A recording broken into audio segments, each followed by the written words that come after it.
Embracing silence. And embracing silence is not that I say this to you because it's so important to be quiet.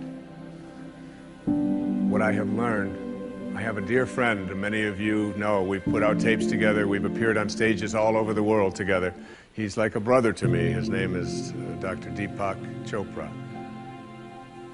a medical doctor, and a dear and close friend. And whenever anything is going on in my family, if I'm having a problem with one of my children or in my own life, and if I call him up and I'll say, Deepak, or his wife Rita, I'll say, Deepak, what do you think I should do? He always has the same answer: meditate. I'll say, yes, Deepak, I understand meditate, but I said, what do you think? He said, Wayne, go deep inside and meditate. Always meditate. I'll say, will you put Rita on? Wayne, meditate. I say, all right. And you know, I've learned a lot in meditation. But what I know most about getting quiet and getting peaceful is this: that there's only one power in the universe, and it doesn't matter what you call it. You can call it soul, spirit, consciousness, God. You can call it Louise. You can call it anything that you want. But as Alan Watts said, you can't get wet from the word water. It's not what we call something that gives it its substance. And this one power, this one force that flows through everything and allows everything to be, is indivisible.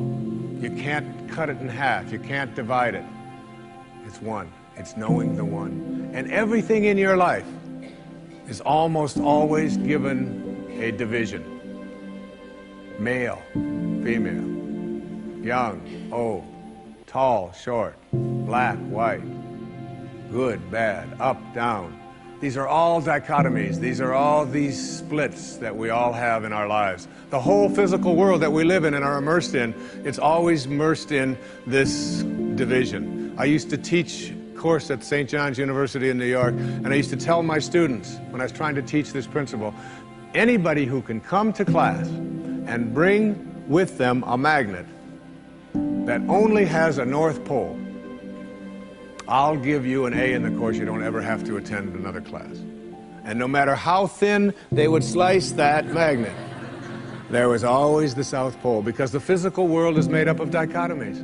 But we have to learn to fuse the dichotomies. And in fusing the dichotomies and blending the one, that's what silence does for us. That's why embracing silence is so powerful. Because no matter how many times you cut silence in half, it's like zero.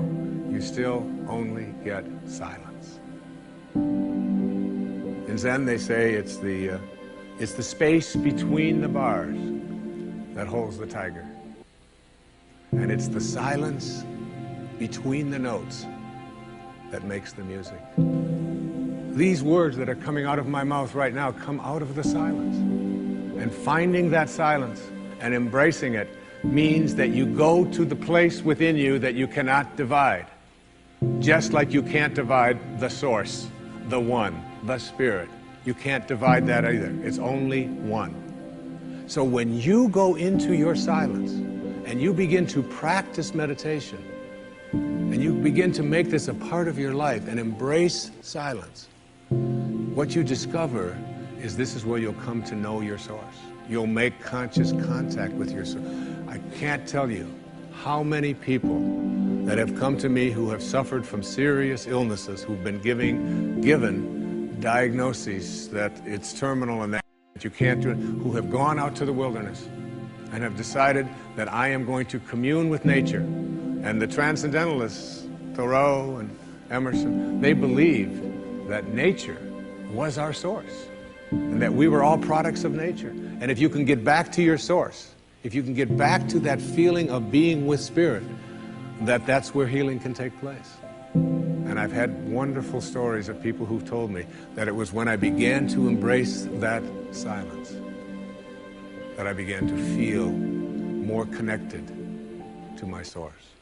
Embrace silence because it's a way to come to know God, to know your source. Both are indivisible, and the only experience you can have in your daily life that even comes close to a spiritual awakening is silence.